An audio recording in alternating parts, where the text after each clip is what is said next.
Roll call and excused absences. I do have Ms. Greaves and Ms. Beaver absent. And then I believe Ryan is, oh, there he goes. Okay, so I do, is there anyone who can go ahead and, I make a motion to excuse Ms. Grieve and Ms. Beavers. I second. okay, if we can go ahead and go down the line? Aye. Okay, Ms. Weimer? Aye. Aye. Is that- Aye. Aye, Aye. Aye. Aye. thank you. We're now going to go ahead and move to the invocation moment of silence. Mr. Hines, can I go ahead and get you to do either? Was it your turn? Okay, all right. She didn't tell me who, I'm sorry. Lord in heaven, we come before you offering thanks for bringing us together. As we prepare for this meeting, we ask that you would be with us. May our thoughts be led by you and our conversations be inspired by you. Help us to put our own agendas aside and seek your will and outcome for this meeting. Please grant us wisdom in times of uncertainty and clarity in times of confusion. Lead us to solutions and help us strengthen as a group. In Jesus' name we pray. Amen. Amen. Now, the Pledge of Allegiance. Allegiance to the flag of the United States of America and to the republic for which it stands, one nation, under God, indivisible, with liberty and justice for all. Thank you. I want to now open with the public hearings. It's 6:33. Oh, okay. Thank you. I'm sorry.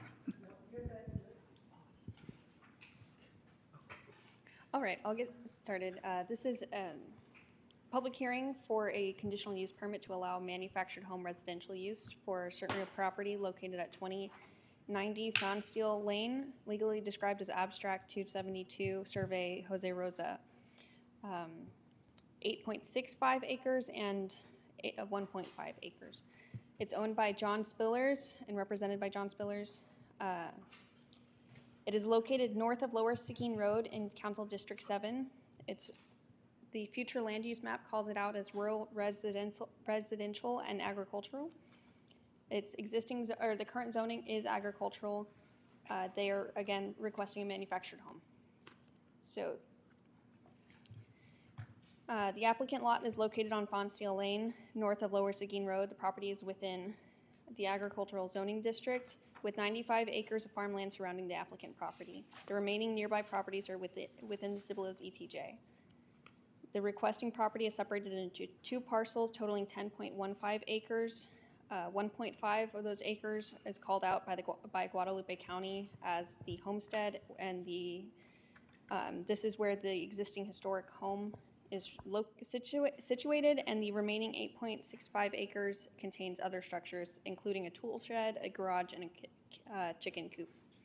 So staff met with the applicant on August 20th, 2024 to discuss the conversion of the existing home into an uninhabitable shed, and while doing necessary repairs to preserve this structure of for historic purposes.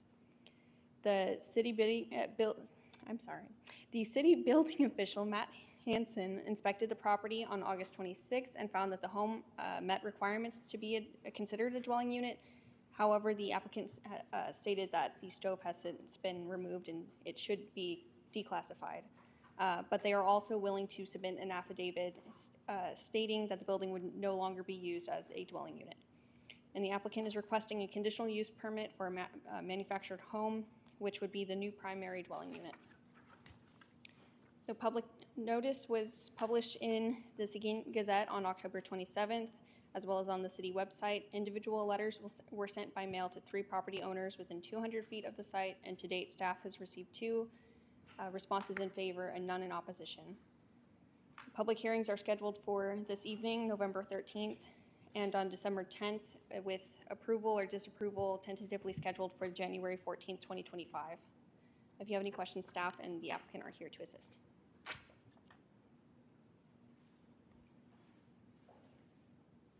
Okay, I want to go ahead and call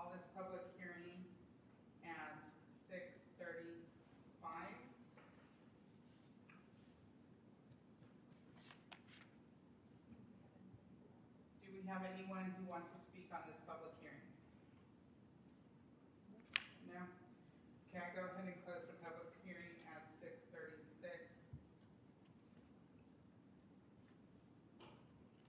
Okay, so we're gonna be moving on to citizens, oh, I'm sorry. I closed the public hearing on 5A, I'm sorry.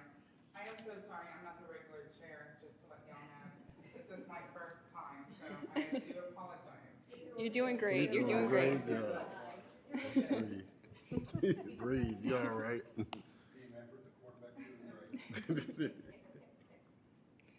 All right, this is a public hearing for a zone change request from office retail C3 to estate residential SF1. It is owned by, this property is located at 210 Tolly Road and 633 Tolly Road. It is owned by Stephen Kruger, also represented by Stephen Kruger.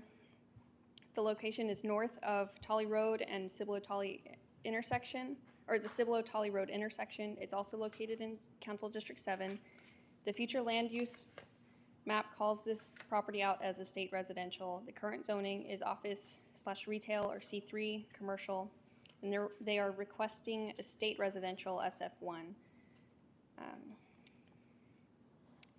So 210 and 633 Tolly Road is a 10-acre property divided into 3 parcels where 2 homesteads sit on half-acre parcels. The property is currently zoned C3. North of the property are residentially used lots that are also within the C3 zoning district. Steele High School, zoned to PFI, is located to the west of the applicant property, and directly south of the property is the Cibolo Tolly residential subdivision, which is in the manufactured home MH1 zoning district. And across Tolly Road to the east is Cibolo's ETJ. Notable uses include homesteads and a GVEC electrical station in the ETJ. So after speaking with the city manager, the applicant is requesting to change their zoning to estate residential SF1 zoning to align with the newly adopted comprehensive master plan. In their narrative, the applicant mentioned that the property lost its agricultural tax exemption due to the commercial zoning, and it is important to note, however, that the Guadalupe County Appraisal District considers only the use of the property and not the city's zoning classifications when appraising. Therefore, any change in zoning would have no bearing on how the property is taxed. So notice was published in the local paper on October 27th, as well as the city website. Individual letters were sent by mail to 18 property owners within 200 feet, and to date, we have not received any response, or we received 1 in favor. Yeah, if you have any questions, staff and the applicant are here to assist. Is there anyone who wants to come up and speak at this time on public hearing 5B? Oh, I'm sorry. I need to open up public hearing 5B. I'm opening it up at 6:39. Is there anyone at this time who would like to come up and speak on this public hearing? Go ahead and come up, please.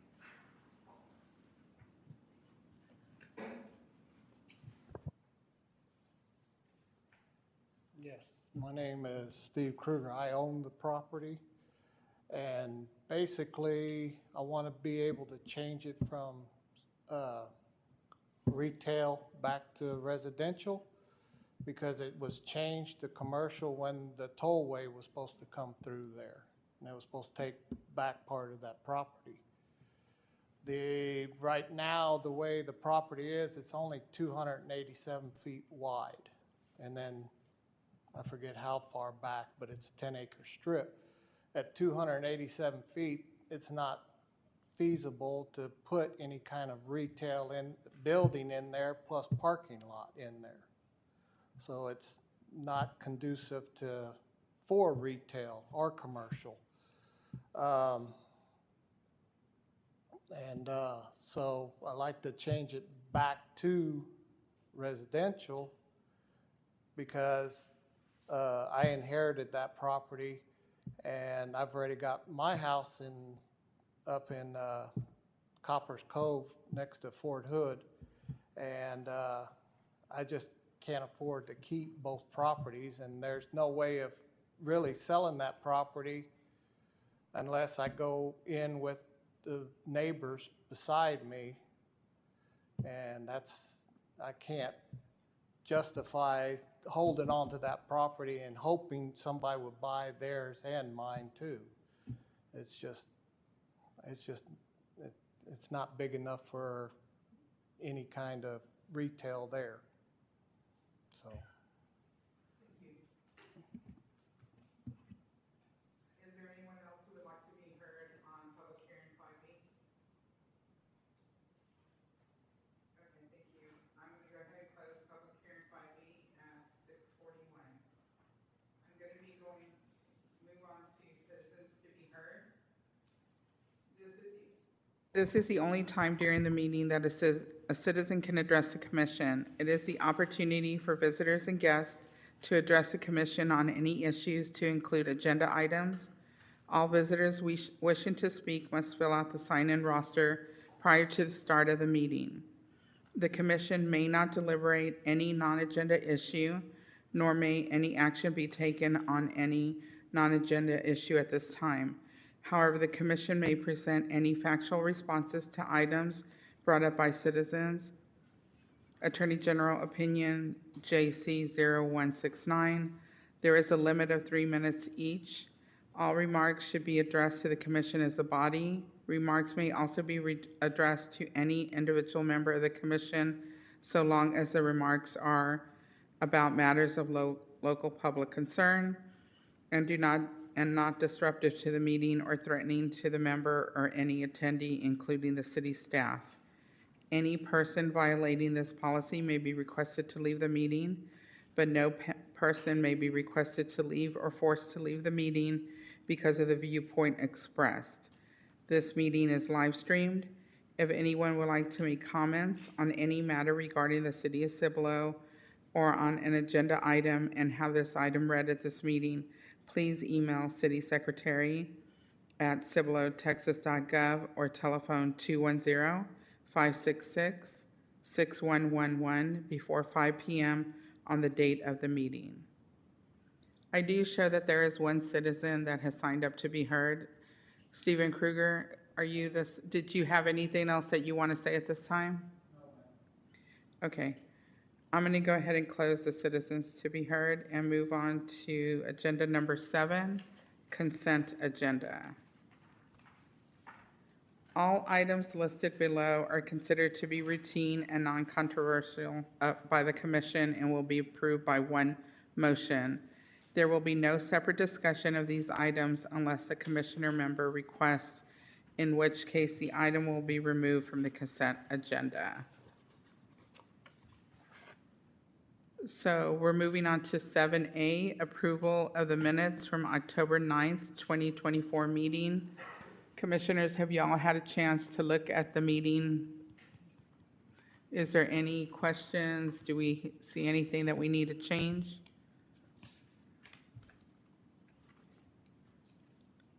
No? Does anyone want to go ahead and make a motion to approve the minutes? I move that we approve the minutes as written. Do we have a second? I have a second. Thank you. If we can go ahead and go through, Ms. Weimer? Aye. Aye. Aye. Aye. Aye. Aye. Aye. So the motion has been approved. At this time, we're going to be moving on to number 8, discussion action items. 8A, discussion action regarding the final plat of Buffalo Crossing 2, Knights Crossing Phase 2 subdivision. Yes, good evening. The owner is Israel Fogel with IF Development Associates, represented by Mary Stewart with KCI Technologies. It's 5.71 acres in size, located near the intersection of Wiedner Road and Knights Crossing. In Council District 4, zoned plan unit development, proposed for 2 open space lots and 925 linear feet of roadway. Knights Crossing is part of the Buffalo Crossing 2 subdivision. It extends from Buffalo Crossing to Wiedner Road. In February of 2024, the City Council approved a final plat that established roughly 1,577 linear feet of roadway of Knights Crossing, beginning from Wiedner Road and ending just past the intersection of Knights Crossing and Dalton Lake. Construction plans were also approved in the section of Knights Crossing from Weidner Road to Dalton Lake is currently under construction. This final plat establishes an additional 925 linear feet of roadway of Knights Crossing, beginning from Dalton Lake and Knights Crossing to the intersection of Buffalo Crossing and Knights Crossing, and includes 2 open space lots. Construction plans for this segment of Knights Crossing were approved by the City Engineer's Office and Public Works in August of 2024, and this commission recently approved this preliminary plat in September. A public improvements agreement was approved in 2016, as well as a plan unit development and land study.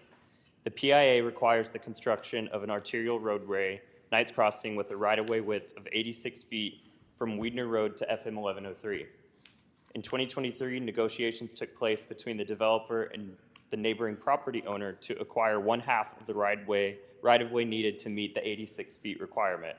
However, negotiations were unsuccessful, requiring the developer to provide sufficient right-of-way on their property.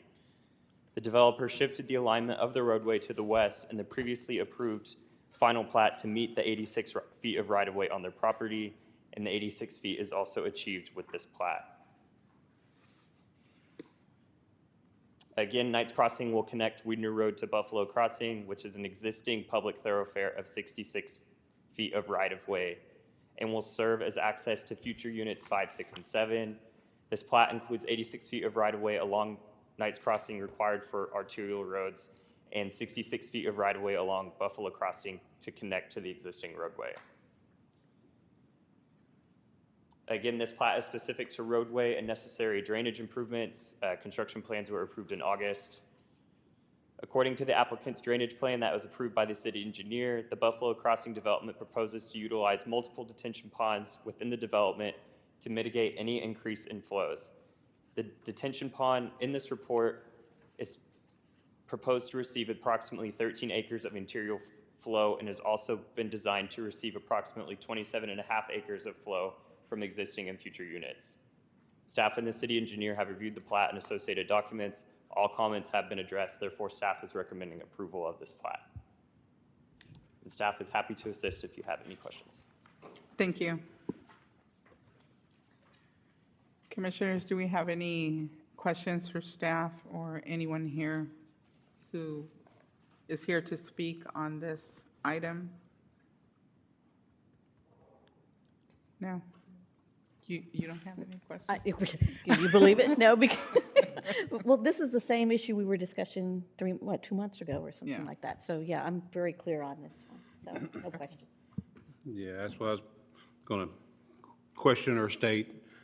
So we approved the intersection at our previous meeting, and this is just the roadway that takes us from the intersection and connects Buffalo Crossing. Right, this is the exact same plat that y'all saw in September where you approved the preliminary plat. This is just the final plat of it. Exact same proposed 925 linear feet of roadway to connect to Buffalo Crossing. Very good. Thank you, Grant. Ms. Dodd, do you have any? And Mr. Hines, did you have any other questions? Ms. Fishback? Mr. Thompson? No comments. Okay, do I have anyone who wants to go ahead and make a motion?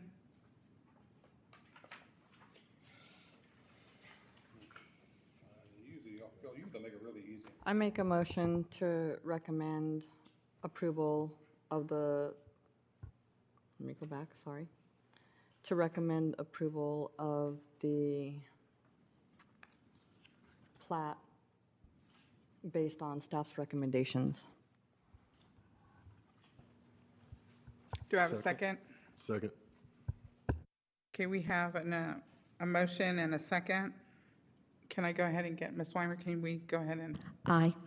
Aye. Aye. Aye. Aye. Aye. Aye.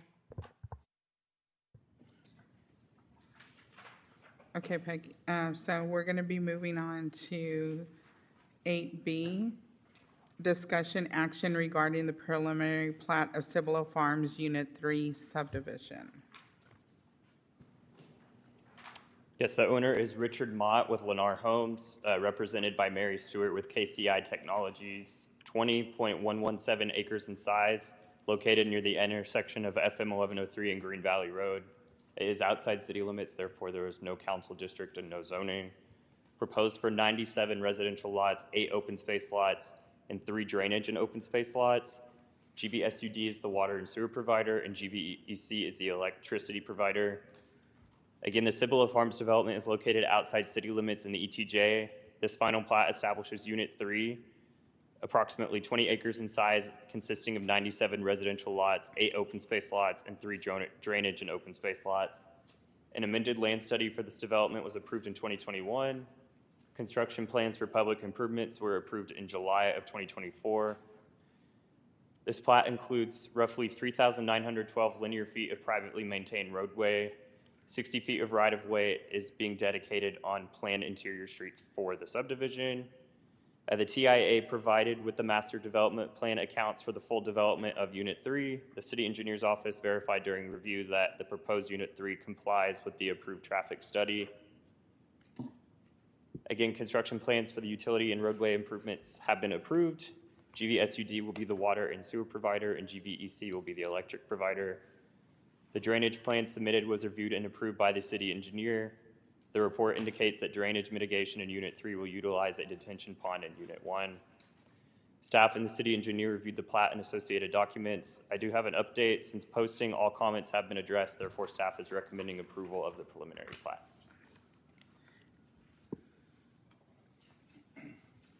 Thank you. Does anyone have any questions? Well, I'm going to go ahead and start with you, Ms. Weimer. Do you have any? I have no questions.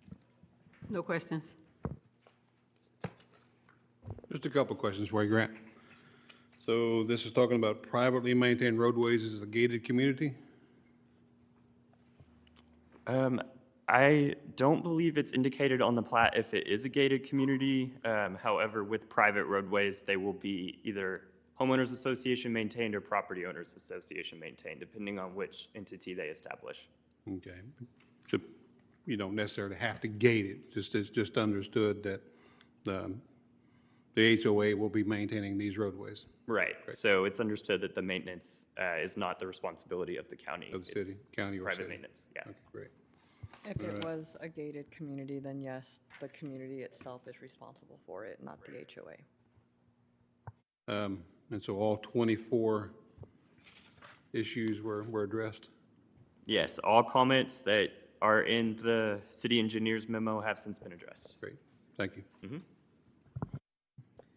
Thank you. Ms. Fishback, do you have any questions? No comments. Mr. Thompson? No comments. None, thank you. Do I have anyone who wants to make a motion? Make a motion to approve the staff and the city engineer review plat with associated documents, with approving all of, I guess, the final plat of this. Cibolo Farms. Cibolo Farms. Unit 3. Unit 3 subdivision. Thank you. I have a motion. Do I have a second? Second. Okay, so we have a motion and we have a second. So we're going to be moving on to 8C. Oh, I'm sorry. If we can go ahead and take a vote. Start with you, Ms. Weimer. I said aye. Aye. Aye. Aye. Aye. Aye. Thank you. Okay, so we took a vote.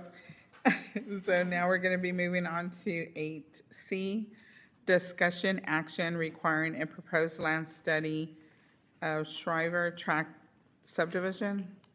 Commissioners, item 8C has been withdrawn from this agenda. It will be on the December Planning and Zoning Commission meeting agenda. Thank you, Grant. So now we're going to be moving on to 8D, discussion action regarding a proposed land study of the Neal Tract subdivision.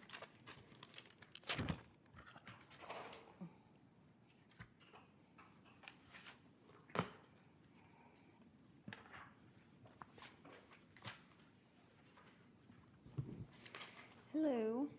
This is a land study for the Neal Tract subdivision. It is owned by KB Homes, Home Lone Star Inc., represented by Jason Townsley of KB Home. It is 67.589 acres east of the intersection of Schmeckel Road and South Santa Clara Road. It is located in the ETJ, so there is no council district or zoning. The proposed use is approximately 335 residential lots. Sewer and water are provided by GVSUD and electricity by Guadalupe Valley Electric Co-op. So, for the Unified Development Code, Article 20.3.2, overall development concept plan / land study / master plan / mixed use concept plan. A master plan or land study is required for phased development prior to the development of a site within or outside city limits. The land study will ensure that all future plats of the proposed phases meet the requirements of the Unified Development Code and the Design and Construction Manual. The land to be developed is located on Schmeckel Road east of Santa Clara and within the city's ETJ. The applicant is proposing high-density single-family residential subdivision consisting of about 335 lots on 67.589 acres. And staff's comments include clarifying the total number of lots proposed. This subdivision will be built in 4 phases. So for staff's analysis, the criteria of approval of a land study can be found in section 20.3.2E. And you should consider the following. So number 1, the study or plan is consistent with all zoning requirements of the property if within the city's corporate limits or development regulations approved as part of a development agreement. So the applicant property is within the ETJ, therefore there are no zoning requirements. However, the property will be subject to platting standards listed in Article 20. 2, the proposed provision and configuration of the roads, water, wastewater, drainage, and park facilities will be adequate to serve each phase of the development. And here I have provided the analysis for all of those listed items. So for the streets and thoroughfares, this land includes 1,700 linear feet of private streets. 20 feet of right-of-way is to be dedicated along Schmeckel Road for the planned collector street. And additional comments for proposed streets may arise after the applicant has had their required TIA scoping meeting with staff. So for utilities, that will be covered by GVSUD and GVEC. Drainage, the engineering design report submitted by the applicant calls out a detention pond in the northeast corner of the property. However, this is not shown on their land study plan. Additionally, there are several comments on the drainage report from the city engineer. And this requirement has not been satisfied and is listed in staff's pending comments for the applicant. Additionally, a portion of the property is in the floodplain, so a floodplain development permit is required as part of the development process per the engineer's comments, or the city engineer's comments. As for parkland, the applicant identified 5.41 acres are required for parkland. However, this was not shown on the land study plan. Therefore, this requirement has not been satisfied. And so due to the pending streets, drainage, and parkland requirements, staff finds that the proposed land study does not meet the requirement for approval. Additionally, the applicant intends to request a variance to waive alley requirements for lots less than 60 feet in width. This will come forward. You'll see this, I think in January, we said, probably in January. So number 3, the schedule of development is feasible and prudent and ensures that the proposed development will progress to completion within the time limits proposed or allowed by prior study or plan expiration.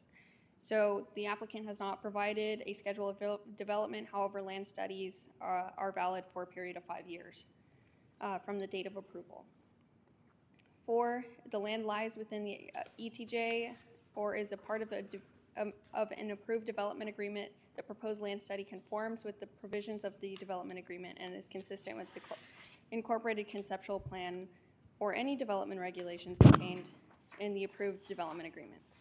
So the property is located in the ETJ and there are no development agreements in place. The proposed land study must comply with all applicable regulations in Article 20. And once again, due to the pending comments, the proposed land study does not conform with our regulations at this time. And lastly, the location, size, and sequence of the phases of the development proposed assures orderly and efficient development of the land subject to the plan. And staff cannot adequately determine the proposed phasing, if the proposed phasing will ensure orderly development of the land due to the pending comments on the proposed land study plans. So staff and the city engineer have reviewed the land study and associated documents, and per the attached memo, there are comments pending. Therefore, staff is recommending denial of this land study. If you have any questions, we're here to assist. Thank you. Is there anyone here who's here to speak on this item? Commissioners, do we have any questions? Boy, I did not read the entire thing, so kudos to you all. But just on my cursory, and you know how I love my compass rose, the document that was created by the, let me pull it up here, by Collier's Engineering. Oh, sorry, thank you. The document that was created by Collier's Engineering, I think you went back and asked them to put a compass rose in, and so now everything points north. It is not accurate. If you look at, oh, I'm sorry, it's with Legacy Engineering Group. On page 5 of their document, they have the orientation of the map showing the exits this way, when actually they're wanting it more like this way. So it's not north. So being a person that says you need to pay attention to details, they did what you asked them to do, but instead of applying the detail of finding the correct orientation. So that leads me to question everything else that's in the document that I really hadn't progressed to read. Sorry. The other thing that concerned me was that they showed you just this portion, but then later in the document, there was a much larger subdivision. So this is like 1/5 of the subdivision. So then I was wondering, are we responsible for the roads?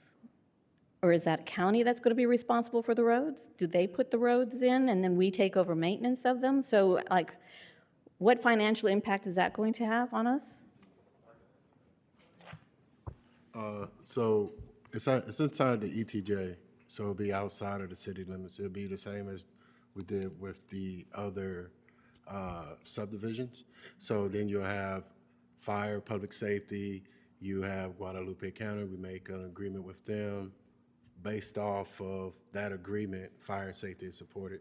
Roads, it'll be the same thing. They will have to fund their own roads because it's outside of the ETJ. Okay, and that goes with the fire and safety. Will that all come from Seguin? Well, may I speak on that again?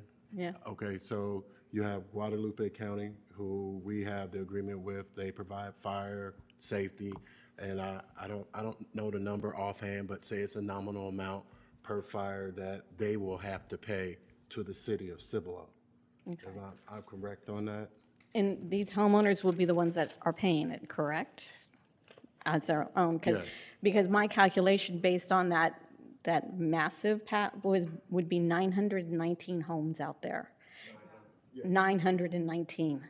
If That has to be disclosed to them prior to Right. purchase. It's- and- All of that is written within their docs. docs and so forth, because my other concern is it's a large community out in the middle of nowhere.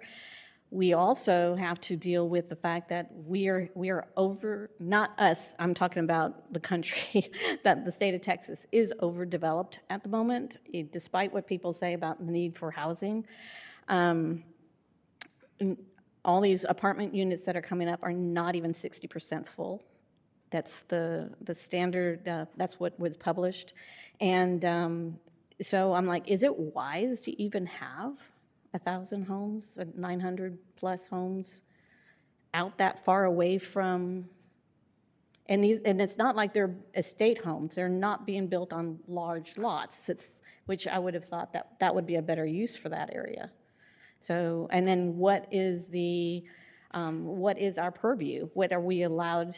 I mean, I would say just based on the fact that they've made this error, that the attention to detail was not in that document, that they need to go back and review it and make sure they dot all their I's and cross their T's. But thinking outside in the future, when they get ready to start to develop this, is there going to be anybody out there to buy it? Because I've driven by subdivisions where there's one home in the whole subdivision with all these empty streets. And I'm concerned about that as well, overdevelopment. So with, I don't know, can I speak on that? So one thing with the homes that are usually outside of the ETJ, they're usually, the price range is usually lower. So that would make me think that these houses would sell because of the price range. So it's usually a lower cost. Isn't that what you have seen too, Mr. Hines? Or? And it's right near the highway, which is convenience for people that are, So it's a different,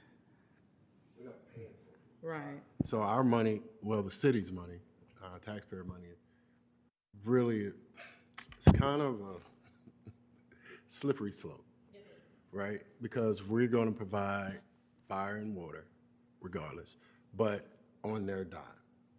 And so when you do that, we're still taking our resources and using them, but the county basically supersedes that, if I Well, can say. the county isn't buying fire trucks for us, but the county is paying every time one of our fire engines enter that area, or EMS, or whatever the service is. They would be served by Guadalupe County Sheriff's Department, since it's in the ETJ. Yes, this is what is happening, and I don't think it's our place to speak about whether homes can sell or not. But what would need to be, in my opinion, our concern is, are the roads being built that would be acceptable for some future day when the city's requested to take this subdivision into the city limits? Is all the infrastructure built to a city standard, our city standard, as close as we possibly can help enforce that.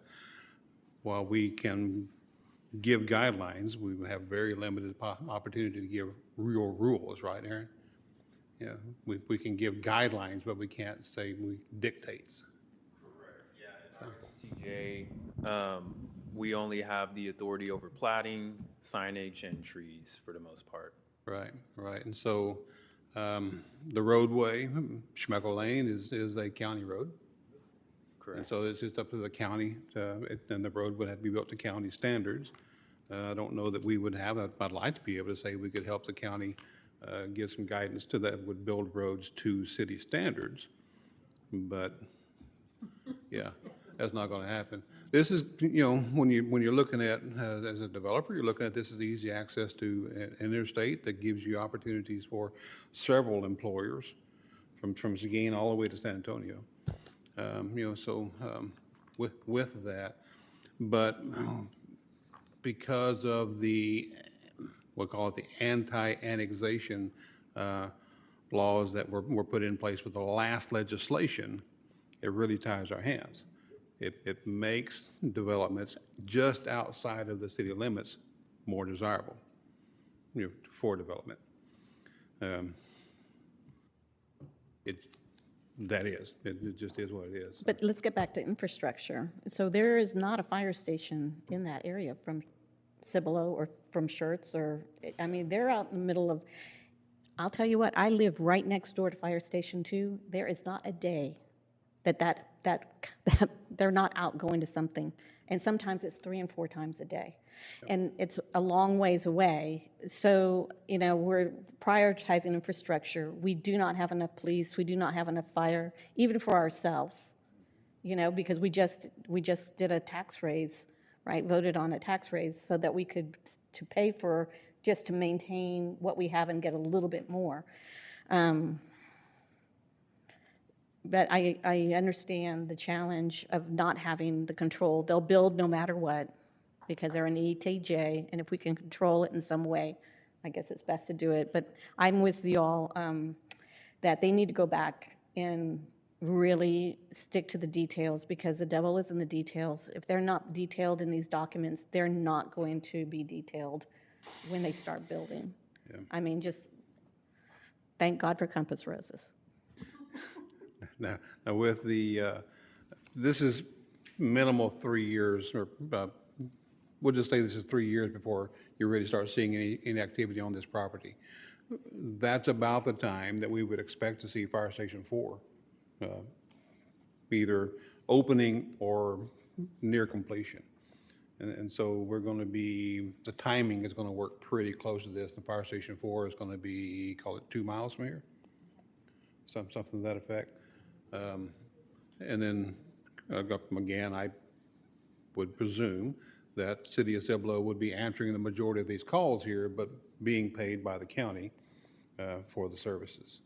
And our fire chief has done a lot of figuring and factoring and come up with this is actually what it costs us to make these calls, and that's what the county has agreed to pay, so.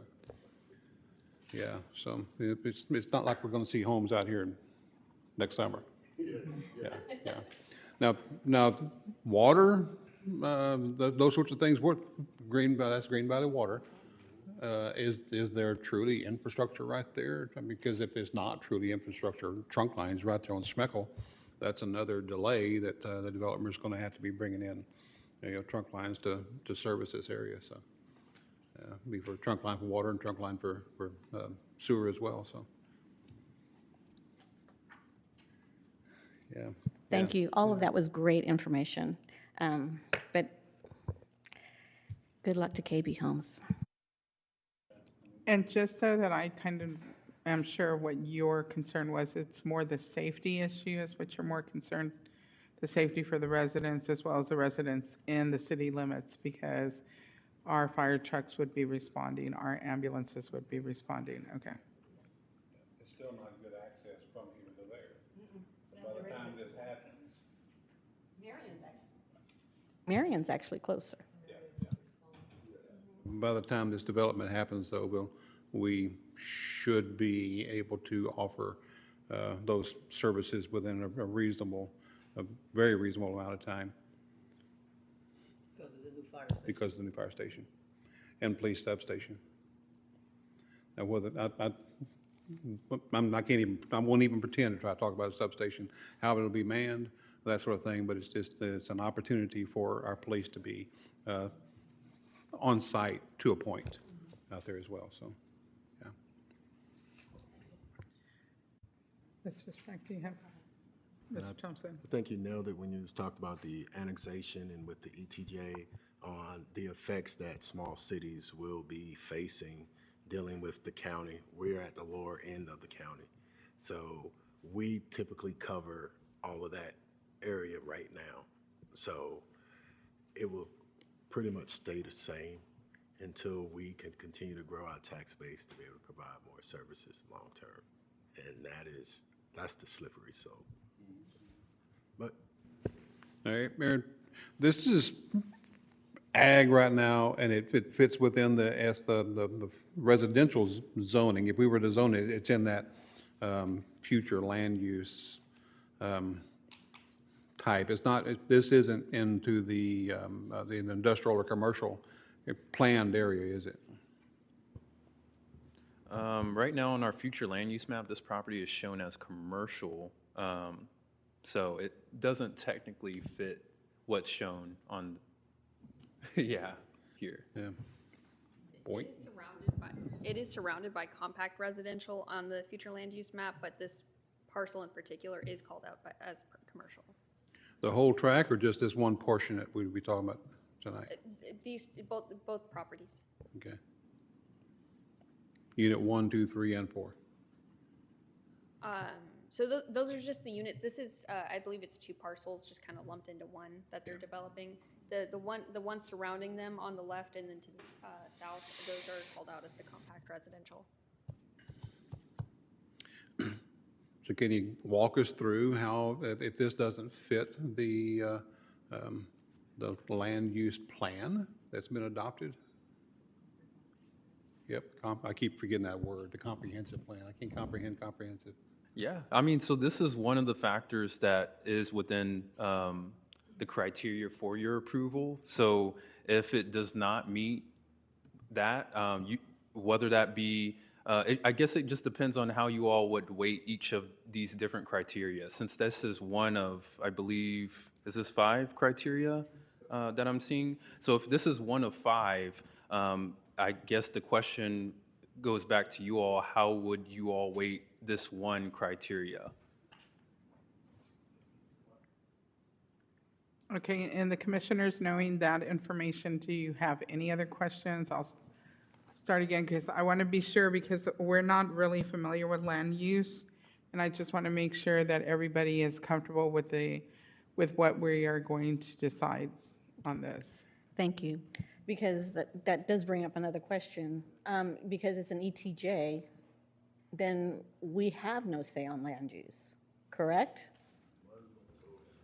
That is correct. So at this point in time, our hands are tied. We either approve this plat to have some sort of control, or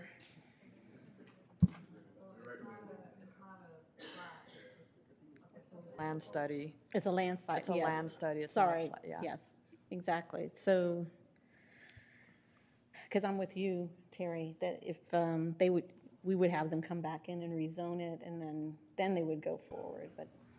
And it's really not zoned, it's just what our Future land greater use map. commission has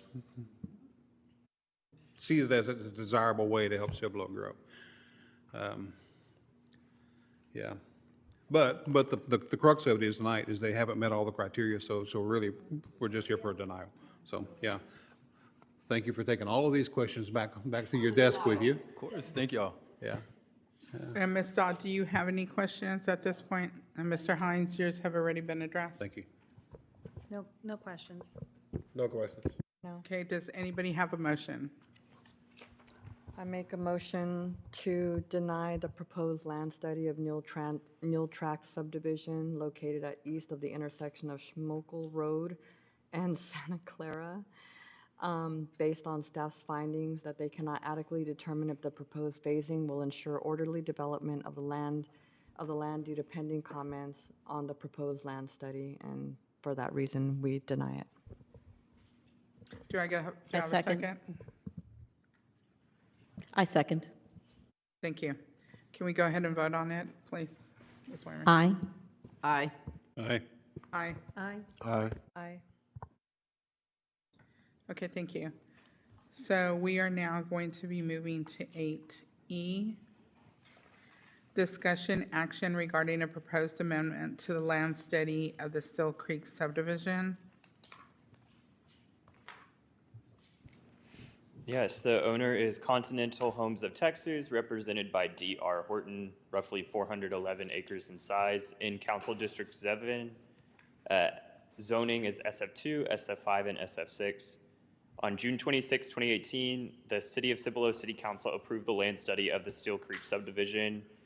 According to the applicant's letter included as an attachment to the staff report, the intent of the proposed amendment request is to accommodate the recently approved revision to the city's master thoroughfare plan and to provide for larger lots. The proposed amendments to the approved land study are as follows. 1, revise the land plan, platting order, acreage, and lot count for units 4A, 4B, 6, 7, 9, and 10. And I included in your report a table for easy comparison comparing what was approved in 2018 versus what is being proposed with this amendment. Number 2, revise the land use and lot size of Unit 10 from townhome lots to mixed-density residential lots. 3, removes the 150-foot right-of-way reservation and proposes parkland dedication for a portion of the removed right-of-way. 4, removes the western 80-foot right-of-way proposed collector road and right-of-way dedication. Adds the preliminary location of the proposed north-south collector road that was included on the recently approved MTP. Updates the land study exhibit to indicate development that is currently under construction, provided the recording document number for units that are already recorded. Removes the 12-inch water connection to the existing 16-inch water main on Tully Road. And lastly, revises the Lance Crossing alignment and right-of-way width. Staff and the city engineer reviewed the proposed amendment to the land study. Per the memo attached, there are comments pending. Therefore, staff is recommending denial of this proposed land study amendment at this time. The applicant is here if you have any questions, and staff is also available to assist. Thank you. Is there anyone who wants to come forward and speak on this? Yes. Could we go ahead and get your name? Hi, good evening, Commissioners. I'm Ashley Fairmont of Glen Griffin and Fairmont. I'm here tonight on behalf of D.R. Horton and the land use change. We did have a brief presentation. I won't be too long. I would like to be respectful of your time, but just a few things to share. So in 2018, this land study was approved for D.R. Horton. As Grant mentioned, it's about a 400-acre community. I'm sure you all are familiar with Steel Creek. And they are about 50% through the project. Let's go to the property, somewhat recent aerial. And so this was a previous study, and one of the major components of this study was right-of-way dedication for a roadway that was on the major thoroughfare plan, and that runs north and south in this old plan. And so with the adoption a couple months ago of the new major thoroughfare plan, or master thoroughfare plan, the right-of-way dedication for where that new road would be has shifted to the other side of the project. Also on this, I don't know if I can point on here, but at the bottom is Unit 10, and Unit 10 was originally proposed to be townhomes, about 88 townhomes, thank you. And the way that this community is going and the popularity of it, and that they would like to do those, is just regular single-family lots. So instead of the 88 townhome lots, those are being revised to 40 single-family lots. This is our new study, and then I'm going to skip to this one because we did make some updates today. Do want to thank city staff for working with us on this, but this is the revised plan that we're asking you all to approve. It shows some additional parkland where that former right-of-way was, the updates to Unit 10, kind of as Grant was talking about, a cleanup basically of the number of lots for the units and kind of where those phases are, and then added recording information for existing projects. Just zoomed in so you guys can get a little bit of a better view. One thing I do want to mention on here, the yellow line, that is part of the trail system that's being proposed. So one of the comments was about the size of that, and that is, I think we did add a comment that it will be 8 feet wide. And then here's the remainder in the slope by Unit 10. If I could ask a question real quick. So the pathway for the park system, is that hard surface, that concrete, or gravel, or what type of pathway? 8 feet of concrete.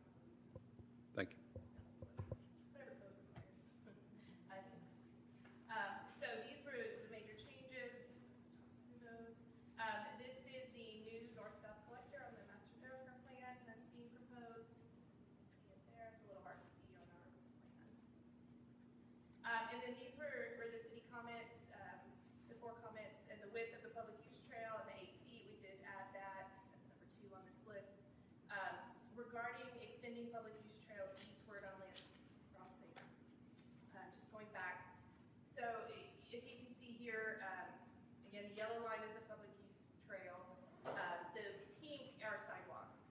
So I think the comment from staff was about adding a trail there, but we already have sidewalks that are connecting to the trail along Lance Crossing. And then there is some space in here that's going to be drainage in between the units, so we can't really add it there. So we think that the pink in the sidewalk accommodates getting people to that actual trail.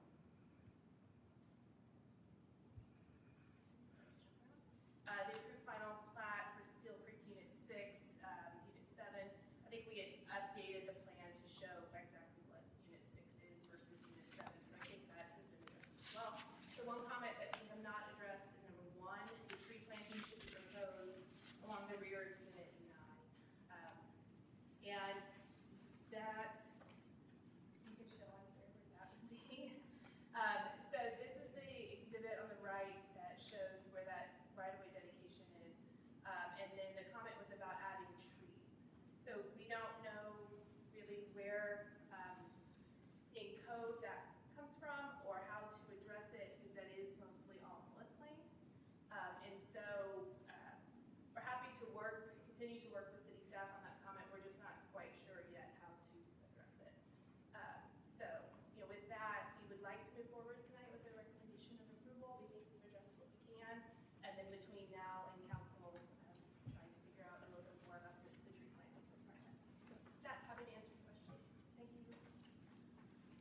I do have a question.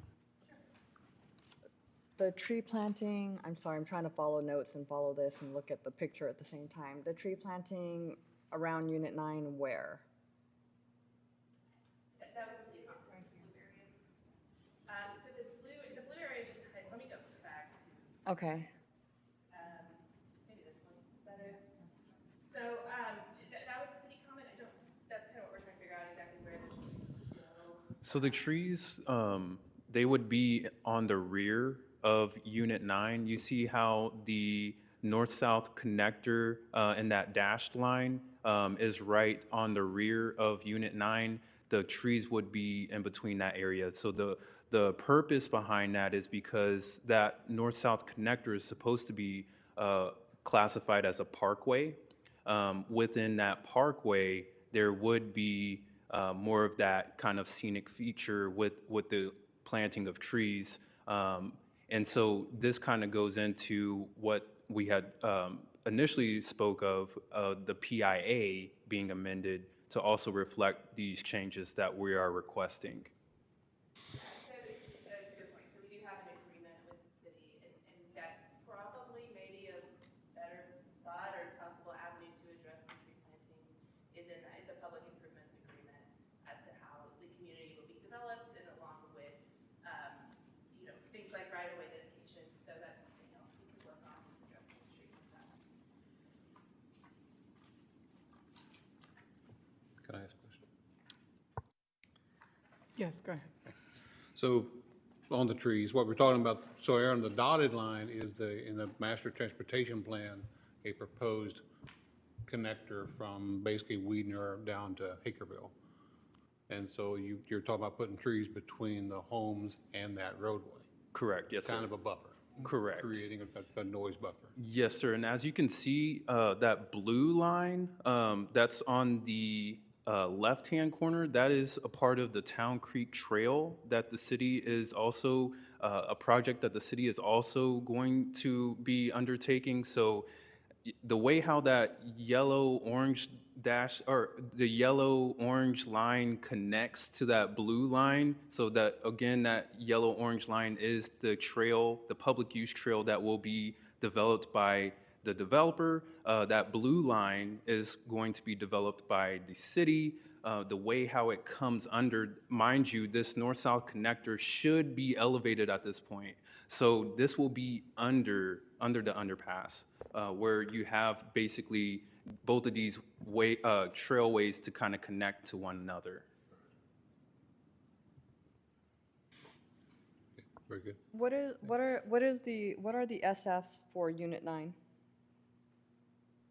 For Unit 9, the size of those lots. Because they used to be 5. They used to be SF5. What are they? They're still SF5? So nothing in the actual, other than the townhomes, none of the zoning or land use is actually changing. And the townhomes will be where? The townhomes are Unit 10, Okay. But they're gone, right? The townhomes are gone? that's changing to single homes. Okay, so that's a moot point. Okay. So what will Unit 10 end up being? 40 single-family lots. Okay. So it'll replicate what's that Unit 5 right now? Yes, similar in size. Okay. Will those be rentals also? None of our rentals, they're all for sale. Unit 5 are rentals. Unit 5 currently is rental? Mm-hmm. Well, Unit 10 is intended to be for sale. Okay. All right. Thank you. In Lance Crossing, it goes all the way through the subdivision. It connects to Tolley Road currently? No, No? back to the, so it doesn't connect yet. Anything? So there's only one egress into the community at the time?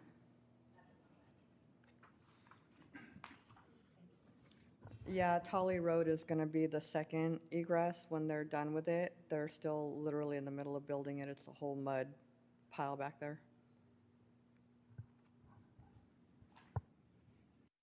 And I know that you did state that they will not be rentals, but it also seems like you weren't aware that there are rentals in the subdivisions. So is that something for sure that you have in the plan that these are all going to be homes that are for sale? We have to distinguish in the land use plan if they're rentals or. No, it's just something that we're asking for ourselves. Sure, it's my understanding that unit 10 will be for sale.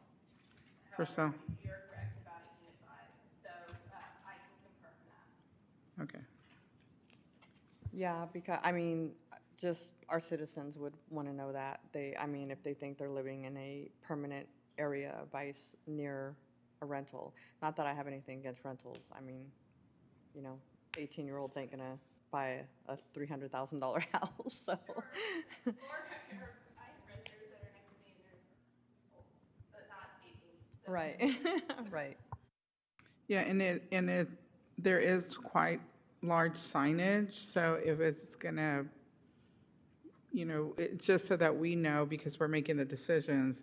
So if there's gonna be different areas, across this that have rentals, there are large signs that say this is a rental property community, this section is a rental community. Sure. So. I'm happy to confirm all of that for you all and get with city staff to give you an update on that. Okay, yeah, because the reason I asked that, I don't care if they're rentals or not. The problem, so this is my neighborhood, which is why I know a lot about it.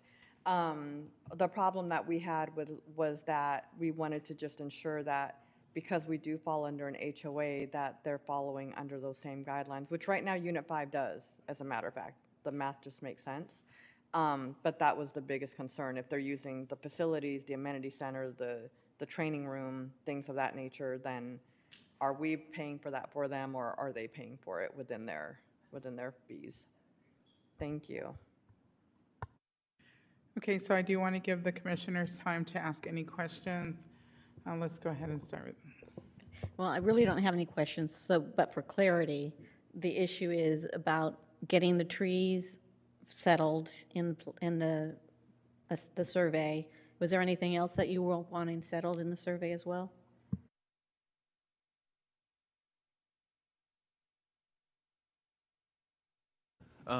As far as city's comments, yeah, those were that was the only outstanding comment. And that's easily fixed, correct? So how would it put you back too far if we waited until it was in writing to come back next month and then review it again and make sure everything's in order?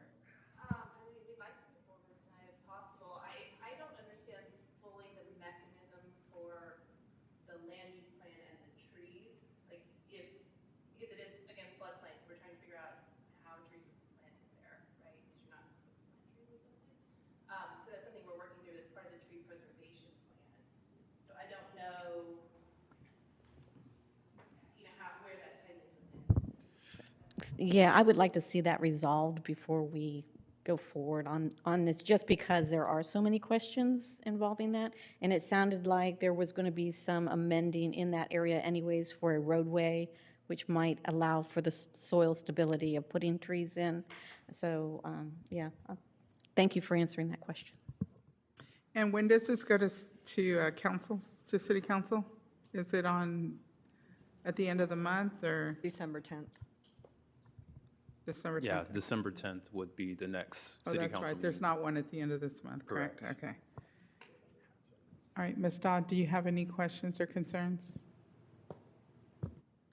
No questions. Mr. Hines?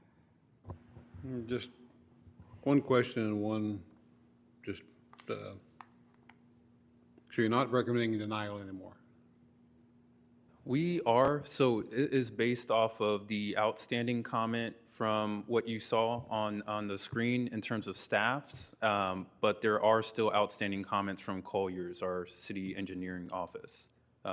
So due to those outstanding comments, staff is recommending denial. Okay. And it just seems odd to be removing the water line, but I've never played an engineer on television, so it just seems odd that would be removing that. What was the need for? I don't know, honestly, what the need was in 2018 to include it with the original land use plan. It's not needed now. The water will loop safely and sufficiently and won't have pressure issues or stagnant water issues within the plan. I think our engineers have addressed that, and I don't believe that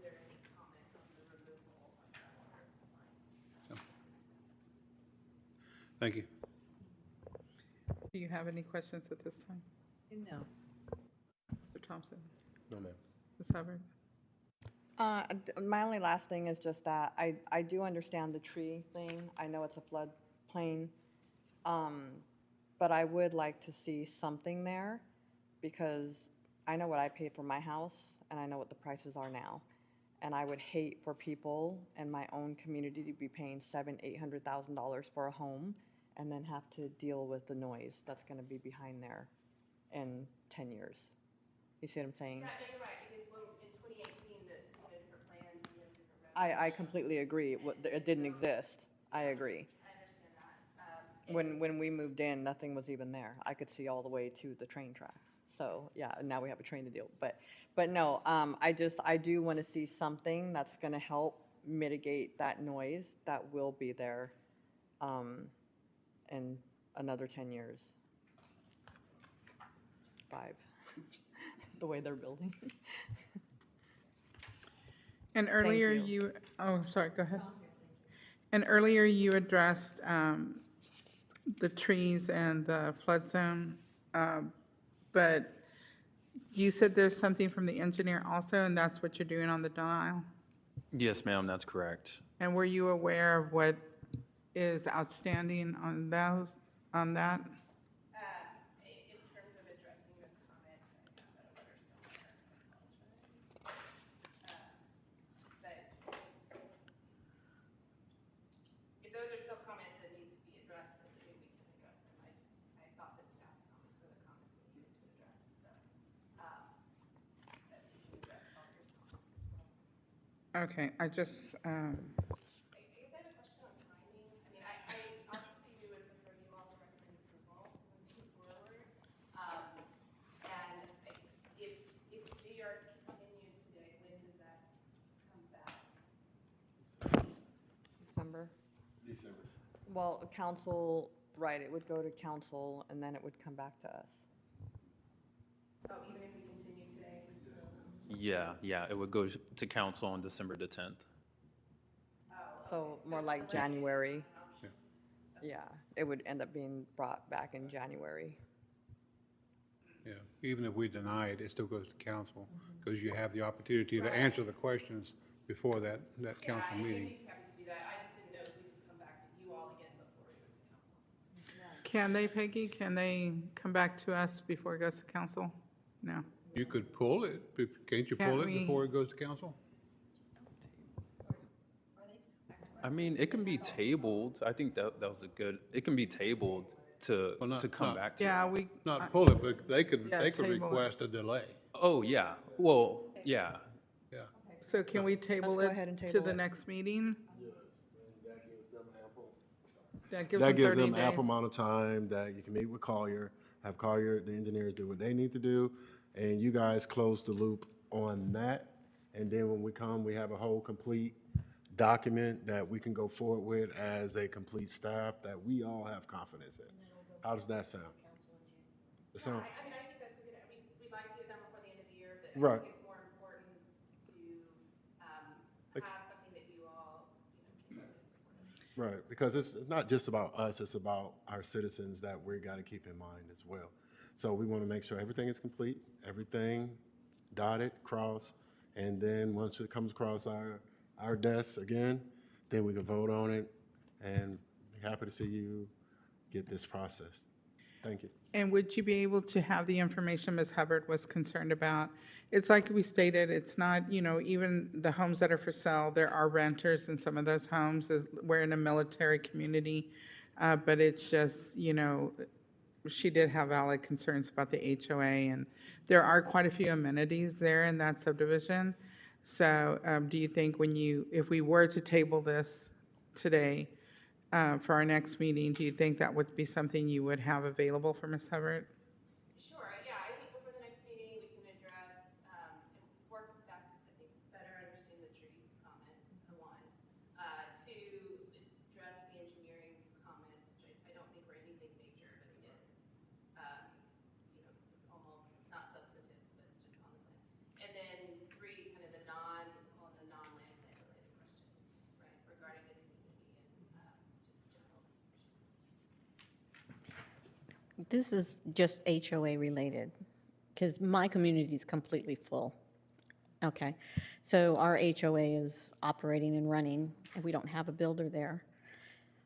And this is a, I guess, pretty sensitive question, but some HOAs have ended up finding out that they have a loan associated to their HOA for their amenities. Is this something that can be public for HOA owners or people that are?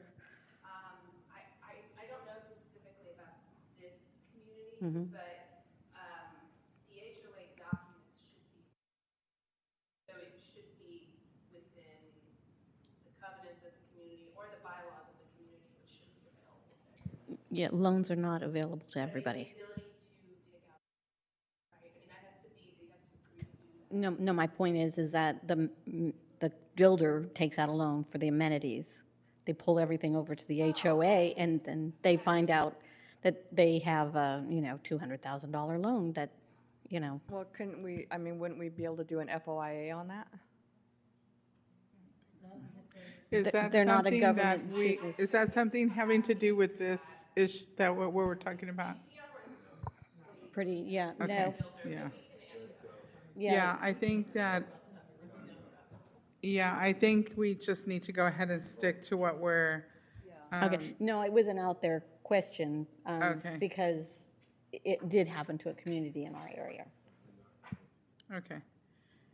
Do we have any other questions or concerns? Okay, I just wanted to make sure that y'all get together, and, because I think she thought that we were ready to go, that y'all had already talked and we were good to go, but we're not. Apparently, it's still not clear between y'all two what we're doing. Because you thought we were going to have an agreement tonight, but I see you had recommended a denial. Of course, we're going to, more than likely. So, yeah, if y'all can work that out, I think we'll be good to go when we come back. Or should we table it before we do? we have the option to table it. We also have the option to deny it or approve it. So are there any recommendations from any of the commissioners? I make a motion to table the land study of Still Creek subdivision located at east of Main Street, South FM 1103. Do I get a second? Second. Can we go ahead and get a vote? Aye. Aye. Aye. Aye. Aye. Aye. Aye. Thank you. And we'll be better informed.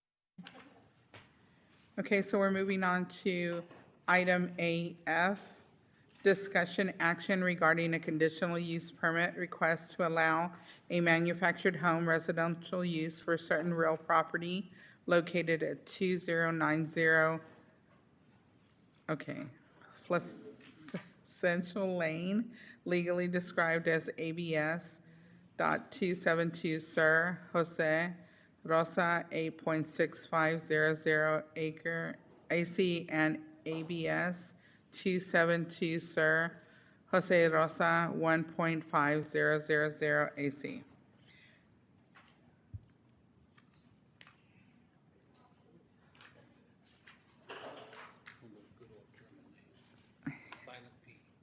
Yeah.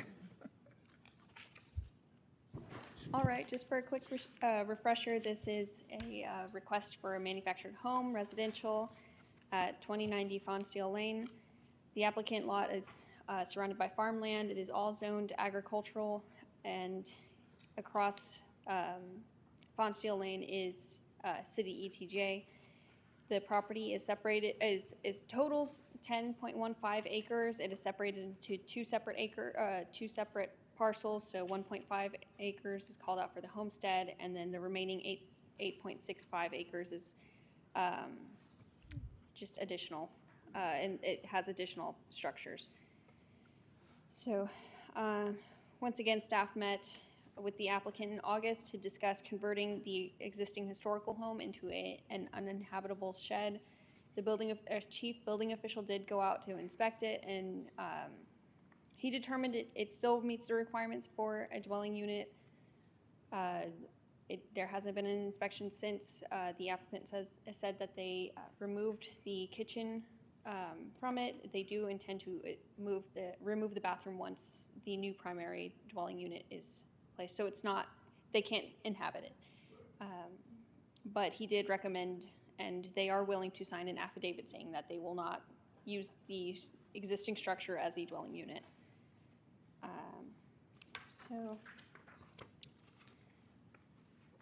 So for staff's analysis, we are referencing UDC section 4.3.2 for conditional use approval considerations. So item A is consistency with the master plan, and staff finds that this request is consistent with the comprehensive master plan, which with the planned conversion of the existing structure into a storage use, the placement of a new single-family detached home will align with the land use considerations, and the land will maintain its rural character as the owners continue to live on and work the land surrounding the homestead. So item B, conformance with applicable regulations in this UDC and standards established by the UDC. The zoning map amendment will promote the health, safety, or general welfare of the city and safe, orderly development as it complies with the intent of the comprehensive master plan and all applicable standards of the UDC.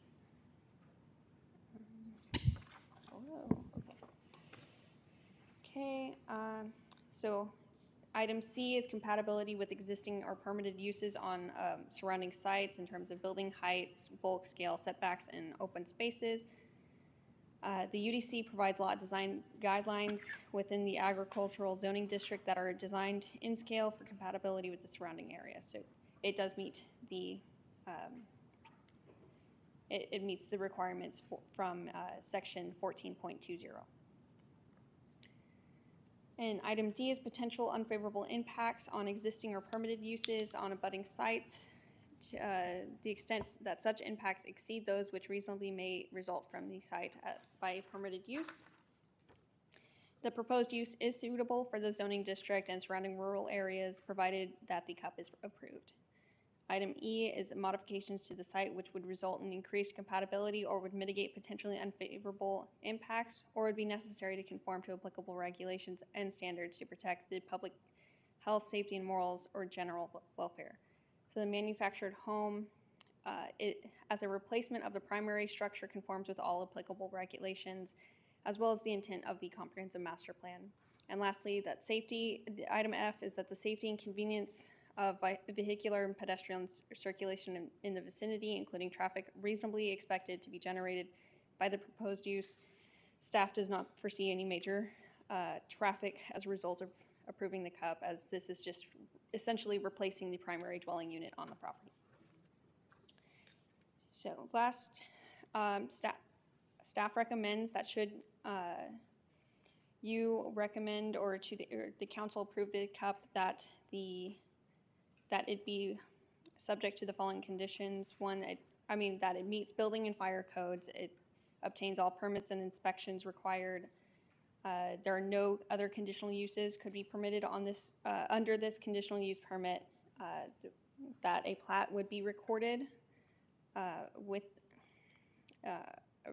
a plat would be recorded, and it would follow all agricultural zoning district regulations other than those amended by the conditional use permit. And lastly, that affidavit that we mentioned, we would like the signed affidavit stating that the existing structure will not be used as a dwelling unit. And if you have any questions, staff and the applicant are here to assist.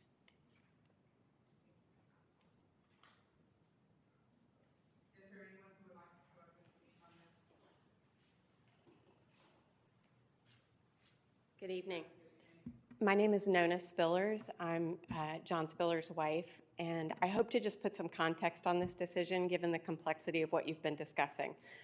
First, thank you to Lindsay and Natalie and Matt for all of your support. We're not developers, we're family farmers. While my last name is Spillers, this property was our Aunt Cora's. She was born on this farm. She lived on this farm all but 2 years of her life and up until about 6 months before she passed in April. So we're very lucky to have this farm in our family. We're talking about 10 acres, but it's surrounded by 200 acres that was the Haker family homestead. My husband's grandmother was Laura Haker. We spent some time with them out in the cemetery today. Our hope is to preserve all of this land, the 200 plus acres, as family heritage. It's been farmed for over 150 years by our family, and we want to see it continue to be farmed for the next 150. We do want to make improvements, and I want to be careful with that word. because what I mean is we want to clean up the 100 years of farm implements that have piled under trees and in bushes and aren't safe. That work has already started. My sister Susan and her husband Dave will be our family farmers. It's impossible to have a family farm without family. Cora insisted on living in the original home that was built in 1940. None of us, including Matt, who came out and saw it, would live there. We didn't want her living there, but given her heritage, we supported that. The original home is dear to us. We could not bear to tear it down, nor can we afford to restore it. So it can stay. We're going to do everything we can to preserve it, but we want to have our family living on the land so we can improve the environmental practices of the farm so that we can clean not only the 10 acres up, but the entire 200 acres. And hopefully one day we'll be here talking to you about restoring one of the original farm homes in the area that was built in the 1840s. So our hope is to preserve the agricultural heritage of not just this 10 acres, but the surrounding 200.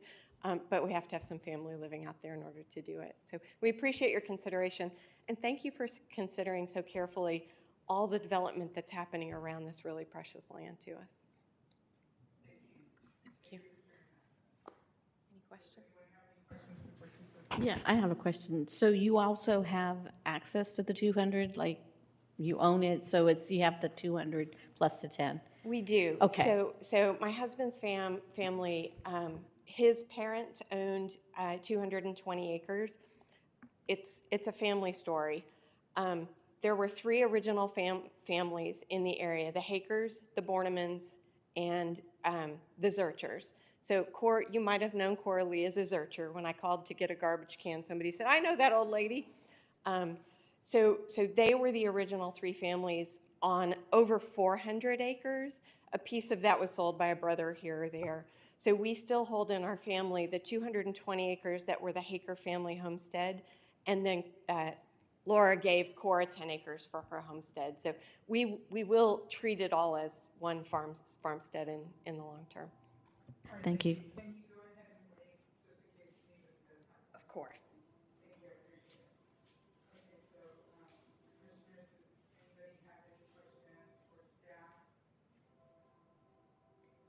No, you're just waiting for the affidavit, so we could approve it with conditions, is basically what you're saying. We don't have to itemize.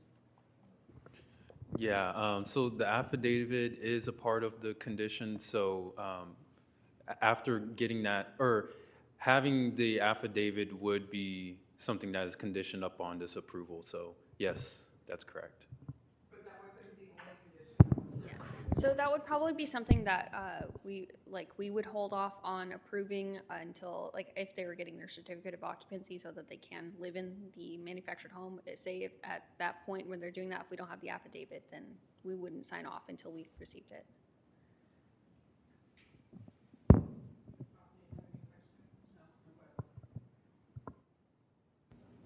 It's a bit of a concern. So if we cup it, and my experience from doing this, is the original homestead within the parameters of what will be cupped? Is it? I'm not sure what you're asking. So, no, but I'm getting to the point, is that if we cup this property, you can never do anything with that original homestead. You're gonna have to pick up that homestead and move it. Right. We're not intending to do anything. I mean, never. If there was ever any intention on using that house in another way other than just a shed, ever, you can't do it. If you had seen it, you would understand. Yeah, but There's no intention of using that structure. I wouldn't even call it a house in any other way. okay, it can never be an accessory unit. It can never be a guest house. It can never be anything but a tool shed, ever. Correct. So, okay, all right. And if you had the affidavit, you would sign it. So, okay, so you all had that discussion. Yeah. No questions. No questions. No questions.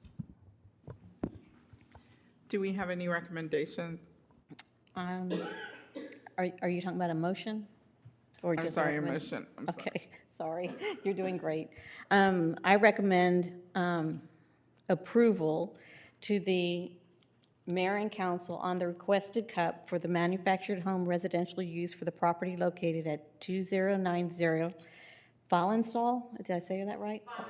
Funstiel Lane, legally described as ABS 272, Sir Jose Rosa, 8.6500 acres, and ABS 272, Sir Jose Rosa, 1.5 acres, with conditions. I second. Can we go ahead and get a vote? Aye. Aye. Do we need to state the conditions?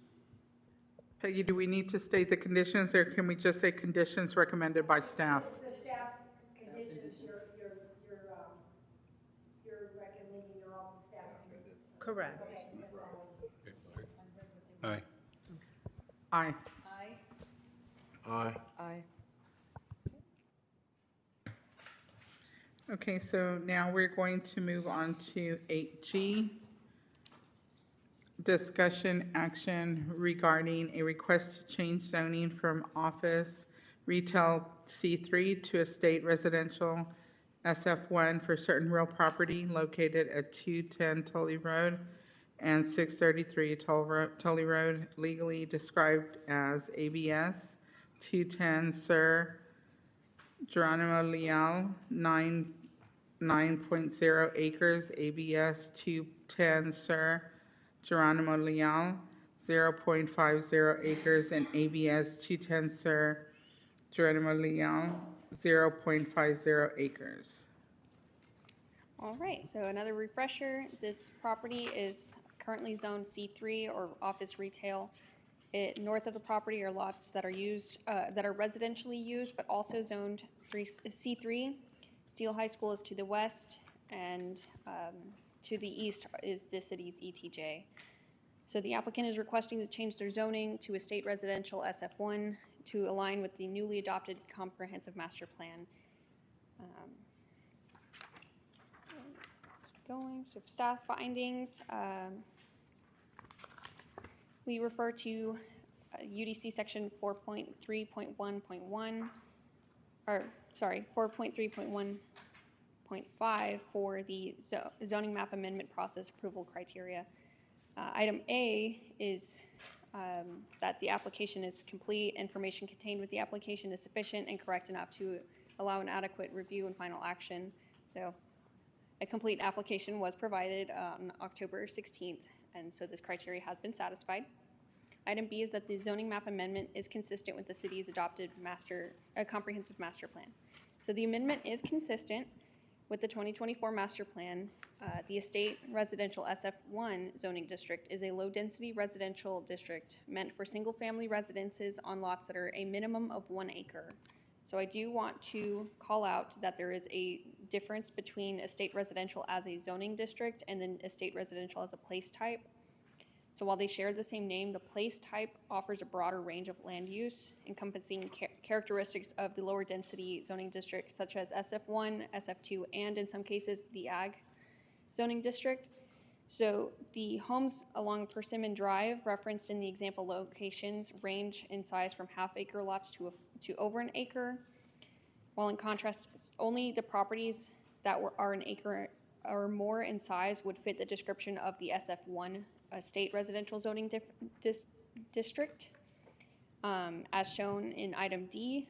So in short, the SF1 zoning district aligns with the characteristics of the estate residential place type, but the place type is not limited in its application to only the SF1 zoning district.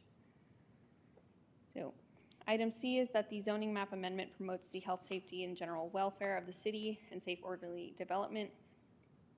So the applicant property is currently located in a predominantly residential area. The zoning change would only fit the current use of the property, and the request for SF zoning district also aligns with the character and intent of the estate residential place type. Therefore, this zoning map amendment will promote the health, safety, or general welfare of the city and safe, orderly development.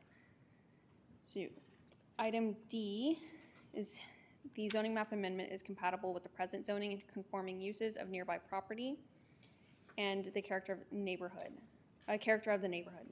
So the existing homes are each located on half-acre parcels within a 10-acre tract. However, the applicant's current lot meets the lot design standards for the SF1 zoning district and is compatible with the neighboring residential uses and zoning of surrounding properties. Item E is that the property to be rezoned is suitable for uses permitted by the district that would be applied by the proposed amendment. And the applicant property is suitable for the current and any future uses permitted by the SF1 zoning district. That is all for the findings. If you have any questions, staff and the applicant are here to assist. Thank you. Do we have anyone who wants to come and speak on this item? You already did it. Good. All right, so do we have any questions? Ms. Weimer? I'm thinking developing it on its own would probably be difficult. So I would assume that the area that's kind of northwest of it would have to fall under the same zoning. Is this something that's going to have to be rezoned again if someone else buys it, decides to use it differently? I'm sorry, can you restate the question? Okay, so we're going through the rezoning process today to take it off of according to the city, a more valuable piece of property that's commercial to turn it into residential. But with a 100-foot requirement for in your requirements for the lot size, let's see. So under your lot width would be 100 feet. So basically you would have, like the others, you'd have a road down the middle, a lot on one side, a lot on the other side until they each make an acre. So they wouldn't even be able to fit 5 homes on this, right? 6 homes? My understanding from the applicant's narrative is that they don't have any prospective buyers as a commercial, but they would be willing to purchase it as residential, and then it would be up to them, to the developers, to determine how they are planning the subdivision.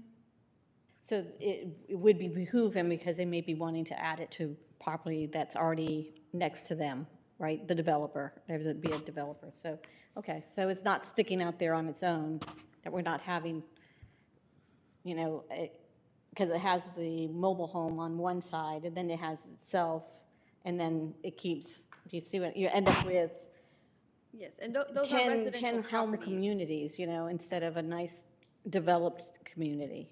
Okay, thank you. Ms. Dodd, do you have any? Mr. Hines?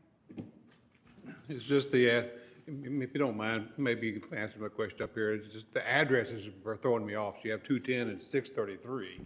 So Come on up, come on up. I can. Have to wait till you get the mic and hit the green, hit the button so the mic is green, so you can be heard. It needs to be green.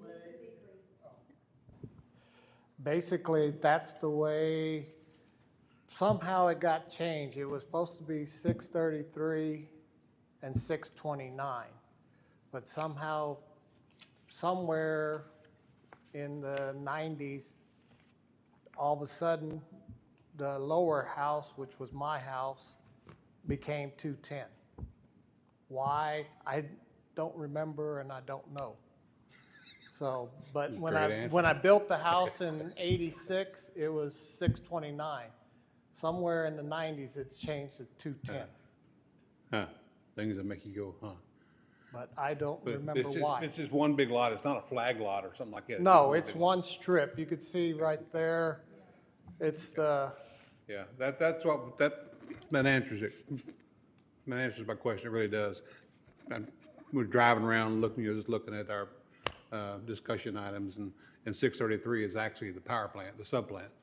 You know, that's what it was on, according to the GPS, 633 takes you to the GVC's substation. So I'm not going, so do you have property right behind the substation? But no, No, it's you've across answered the the street. question.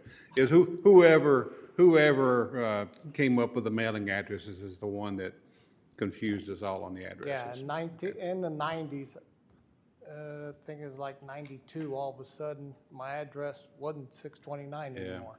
It's about the time 911 came along, and yeah, we all had to have addresses instead of PO boxes. Right. Yeah, okay, all right. Yeah, great, thank you. Thank you. Can I ask him a Oh, question? yes, go ahead. I'm sorry. So on the strip, right, so there are two houses on there, right? Yes, There are two houses and you own them both? yes. Okay.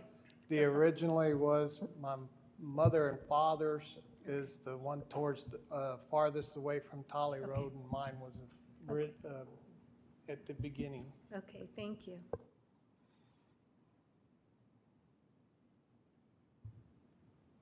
Any No- questions? No questions. I was just looking at the map and seeing, that's a pickle. Ms. Hubbard? No questions. Okay, go ahead and, I make a motion to recommend approval of the zoning change from office retail C3 to estate residential SF1 for certain real property located at 210 Tolly Road and 633 Tolly Road, legally described as ABS 210 Sewer Geronimo Leal 9.0000 acres, ABS 210 Sewer Sir Geronimo Leal 0.0500 acres, and ABS 210 Sir Geronimo Leal 0.5000 acres. Excuse me, too many zeros. is there a second? Second. Can we go ahead and get a vote on it? Aye. Aye. Aye. Aye. Aye. Aye. Aye. Thank you. Okay, now we are going to be moving on to 9, UDC CIP Master Plan and Staff Updates.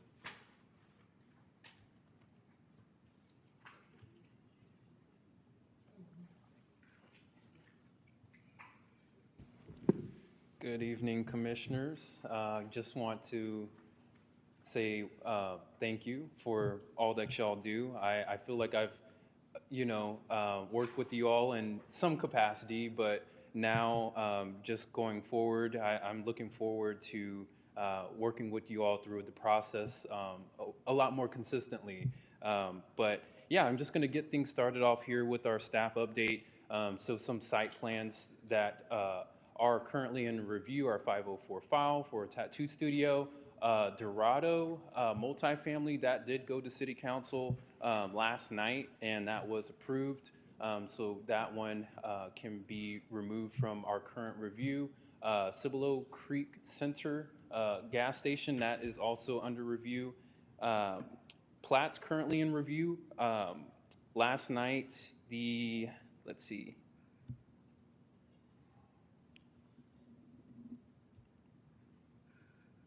Yeah, so Buffalo Crossing 2, Knights Crossing 2, that's the agenda item that was on for today.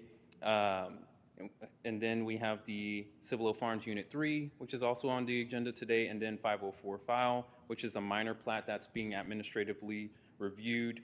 Some P&Z actions or recommendations and City Council actions for the old Wiedersheim self-storage facility. You all had approved that in August. Right now, we have been in communications with the developer. We have it on here for the December 10th meeting. It's looking like that might be pushed to the January 14th meeting at this time, just because the comments that they received from council was to provide renderings to have a better idea of how that would fit within the community. Homestead Cibolo Unit 1 final plat, you all had approved that on October 9th. That was approved by City Council on October 29th. And same thing for Unit 2. Scooters Coffee Sign Program. Actually, before I talk about that one, I did want to let you all know an update from City Council. Working with the city Attorney's Office, we did do an update to our sign ordinance. Within that sign ordinance, there were changes in terms of who would be the approving body for sign programs and sign variances. That was approved last night.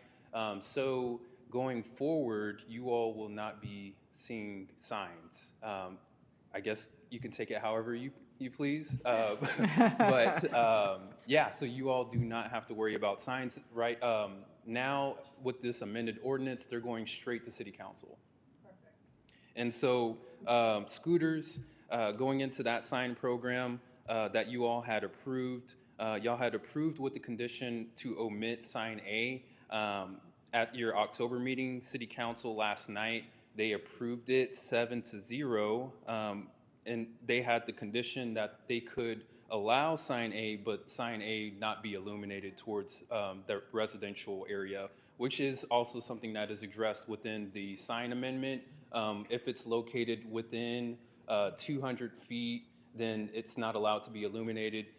Anything closer or further away from that, they have to meet certain illumination specs.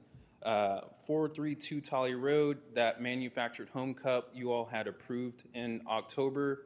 That was approved last night by City Council, 6-1. And then the IH10 convenience store with fuel sales, that was due to that site, or at least the building being larger than 5,000 square feet. You all had approved that back in October, and then that was approved with conditions. So the conditions that council had put on the applicant is that the applicant is required to do a 10-foot wall, as well as no overnight parking. So we'll see how that one ends up going, because I know that specific developer was wanting to have overnight parking. So we'll see if that actually comes to fruition. The other thing that we have on for the staff update, this was asked by the chair, Ms. Grieve, to include within your packets the economic development report. That it's a monthly report that our economic development specialist generates every month, and it's also posted on the city's website. A few of these things are kind of similar to what we just talked about in our staff update, so I'll save that. I'll talk about the building permits that are in progress. So right now we have on Cibolo Crossing SAI, some reviews are pending and we're awaiting payment, as well as Salada, that's in review. And on FM 1103, we have the gas station with convenience storage that is being permitted. We have QT, we have Matangas, and we have scooters that we just talked about being permitted. We also have signature plating. Within the C of Os that were issued on Cibolo Valley Drive, we have BioWorks that is now open. And then on FM 1103, we have Gracie Barra, Brazilian Jiu-Jitsu and Martial Arts. Their C of O was issued as well. So going forward, if you all feel like this is something you all are interested in, we can keep bringing this back to you all just to have these updates, and we can proceed accordingly. Thank you. I think that's something that we would be interested in, right? Yeah, Okay. absolutely. We I would think love for you to keep including that in Yeah. Will do. the packets. Thank you. Thank There you. does need to be some information passed back and forth to make sure that the EDC and P&Z and council are all working hand in hand. Thank you. Thank you. And so moving on to item 10 is the subcommittee updates. Mr. Hines? Well, it was a pretty busy month. And so on top of all the reading that our subcommittee members do, they also took the opportunity to read through all the, I did some legwork early on. And so I just forwarded that information to Maria and Ryan. And they were able to go through the notes, read those, and if I can just kind of speak for myself here, is there's, what I think our best process going forward is to first just create the onboarding, period. And we have some pretty good documents to work with. We don't have to recreate this thing. There are pieces that we can just hey, this is a great document, we can incorporate this. And so I have an example here tonight on, did everybody get one of those? Get the example? So it's just a handout. That one is the American Planning Association's general onboarding process that they recommend. Along with that, I like this one. This is real similar to what the lawyer, what am I trying to say? Put together. Presented to us last month or so. But this one's a little more concise. I actually read through it, spoke through it, trying to see how long it would take, and it was 15 minutes to go through this. So that gives you 15, 20 minutes to have a conversation as you're going through this, whoever is doing the training. So a half hour, 45 minutes, you're in and out of this. What I'm thinking about is some good ideas to include as well, is we do have the top 5 guiding principles. Thank you very much, Planning Department, for reminding us that we have these. And so this is a good take-home. I think we should all have this in our binder daily anyway. But this will be part of a packet that goes home with any new commissioner. And then just give me your thoughts on a couple of other ideas, if you don't mind, because it's not an item that we're voting on, but I think it would behoove us to include, I came across a document that really, it's called a brief guide to Robert's Rules of Orders, but all it really is guidelines on how to have a good decorum. This is a great group. Y'all are great to work with, every one of you. It's just a really good, thoughtful, professional group. And y'all are elevating me. So what this is just really just speaking to decorum. Giving, when I say a positive motion, it means we move to do this or to deny this. Not saying we make a motion to, we're just talking about negative motions. You don't want to make a negative motion. It just gets messy when you start doing things like that. So if we can, did I forward this to y'all? If not, I'll scan it. Okay. So I'll scan this and send this to y'all, just to keep it as within the committee. And then Robert's Rules of Orders cheat sheet. And we'll just include this for the main motions that we work through on a daily basis. There are some odd ones that rarely can come up, but just that. So just trying to get any new commissioner and ourselves, I would recommend that we all go through this. So we can, yeah. I live off of Robert's Rules. Very good. But I don't get any emails except for from. Well, this is the only subcommittee. Okay. And so if y'all have other ideas, that something that you think is really, really, really important to be included in this, send it to Peggy, and Peggy will forward it to us or me, that sort of thing. So, Yeah, because great. I want the documents that you pointed out today. I'm sorry? The city did not adopt Robert's Rules of Order. No, it's for a large group, but in general, where there's about 5 or 6 motion, there's 5 or 6 ways of organizing a meeting, running a meeting, that are just generally understood, that come from Robert's Rules, that sort of thing. So just really, this is starter unit. And then once we get this down, then after the first of the year, we'll be able to work on our second and our third options. We have a really good, Georgetown sent me a really big, that's a really good PowerPoint presentation that you just have to work through, and then we would need to make that fit us. But that's about an hour. Yeah, so that's where we're really getting deeper into the like the 90-day. I'll gear that toward the last training portion. Do they have the PowerPoint with, like, the city logo background? Sorry? The PowerPoint, the template for the PowerPoint, because once we get the template from the PowerPoint, that'll be too easy to put that document. Do we send it to staff? I don't know that I can get in there and manipulate the one from Georgetown. Just but I'm saying not really just- copy, cut and paste, but, Yeah, I mean, tops. yeah, I could create a PowerPoint.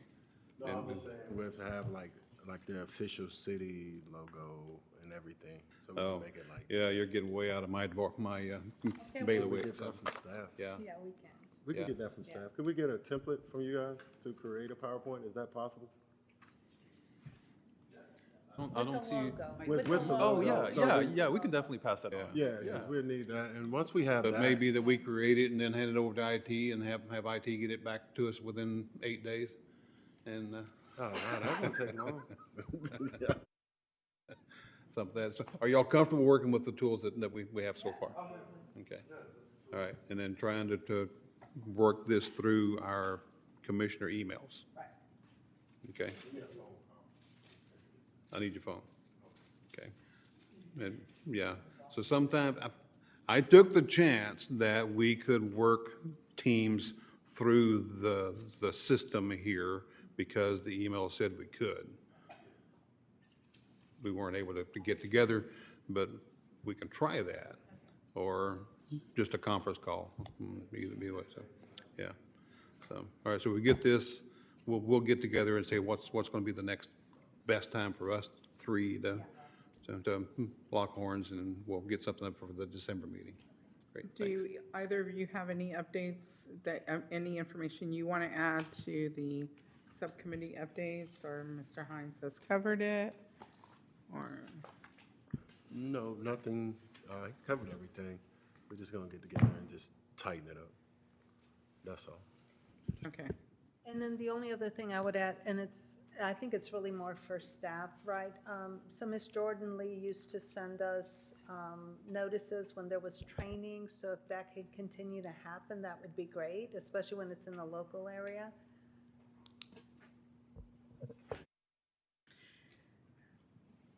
Okay. So is there any trainings that you're aware of that are coming up? Not that I'm aware of, but I'll definitely put some feelers out for you all. Okay, thank you, I appreciate that. Okay, so at this time, we're going to be moving on to item number 11, items for future agendas.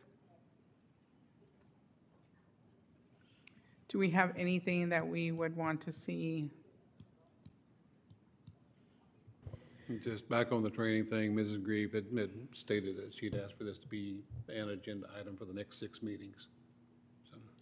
Yes, so she did contact me. So Ms. Grieve, I believe, is the one who had us receive the 5 guiding principles.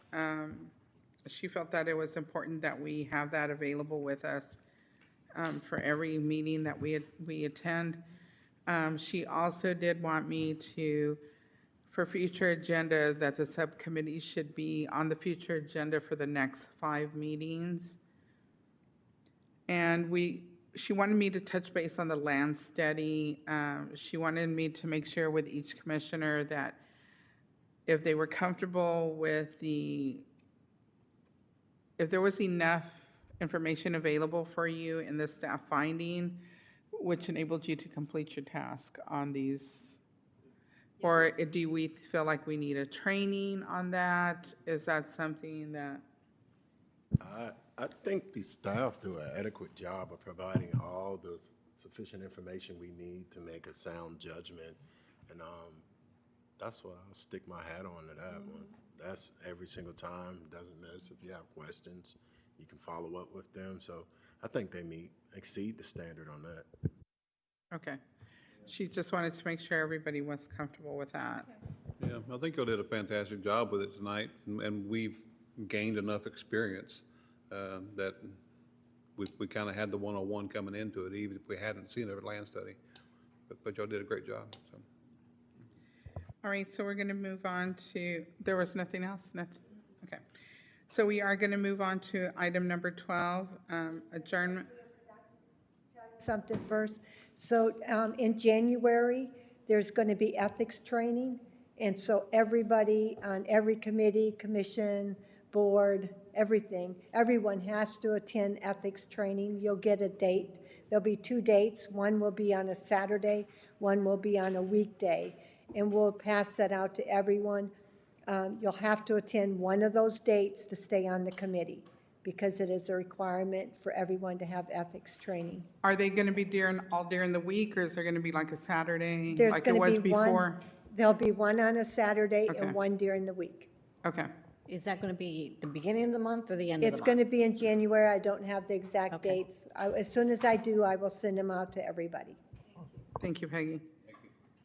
All right, so now before we move on to adjournment, I would just like to thank every commissioner up here for helping me through my first meeting as acting chair. I appreciate you. And I want to move on to number 12 for adjournment. Do I have a motion? I make a motion to adjourn. A second? Second. We have, and can we go ahead and vote? Aye.